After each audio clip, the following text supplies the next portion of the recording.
Okay, well, it came in today, my Ron Gibson dulcimer, and I'm going to do my first unboxing video to see how that is. That didn't make any sense to see how that is. To see how the dulcimer is, or to see how the video is. Haha. Anyway, let's get it. There's only one problem in this. How am I going to film this? Alright, I'm back, and I found a tripod. I didn't even realize I had this thing. So I'm going to try opening this. Let's cross our fingers it all works well, okay? I'd be cautious. So let's open that. Adverts mostly. Perhaps from the Marion, Ohio newspaper. Okay, so, not sure there's anything else supposed to be in here, but this is, and here it is right now.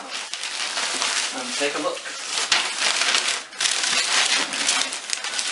So far, so good. Ooh, that looks nice.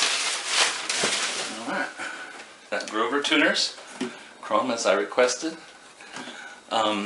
This is a butternut, a light walnut. Ron Gibson doesn't use the term butternut, but this is what people call butternut.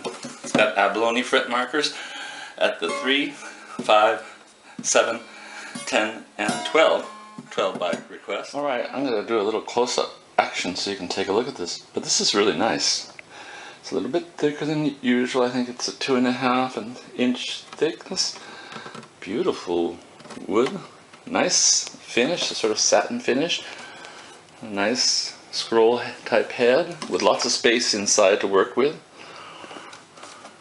Got the, what do you call them? The strap holders on both ends. It has a shorter scale length. I think it's 26, which I prefer. Just makes it much easier.